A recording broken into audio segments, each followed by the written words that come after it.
भारत में इन दिनों चीनी लगातार चर्चा में है। पहले भारत सरकार ने चीनी के निर्यात पर रोक लगाई थी। अब उसके बाद चीनी के तय स्टॉक लिमिट की भी घोषणा की गई है।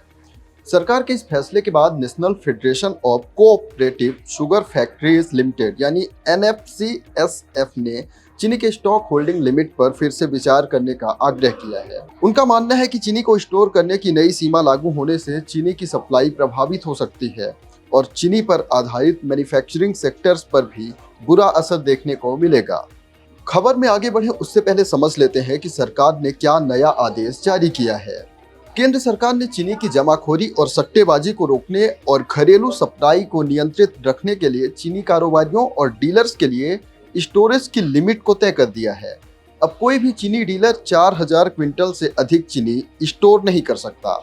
इसके अलावा किसी भी समय पर 30 दिन से अधिक का शक्कर का भंडार मौजूद नहीं होना चाहिए।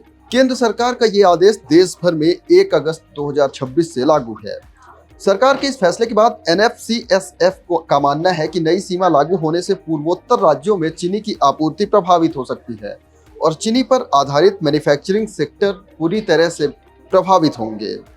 मीडिया रिपोर्ट्स के मुताबिक NFCSF ने शुगर कंट्रोल ऑर्डर 2025 में डीलर की विस्तारित परिभाषा पर भी आपत्ति जताई है, जिसमें अब चीनी को कच्चे माल के रूप में उपयोग करने वाले प्रोसेसर और मैन्युफैक्चरिंग प्लांट को भी शामिल किया गया है।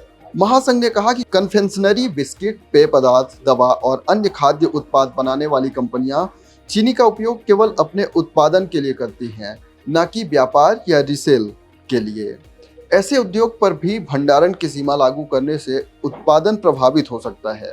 National federation of cooperative sugar factories limited ने केंद्र सरकार से मांग की है कि जो उद्योग केवल अपने उत्पाद यानी कैप्टिव कंजप्शन के लिए चीनी का उपयोग करते हैं, उन्हें स्टोरेज सीमा से छूट मिलनी चाहिए या उनके लिए अलग उपयुक्त भंडारण सीमा निर्धारित की जानी चाहिए।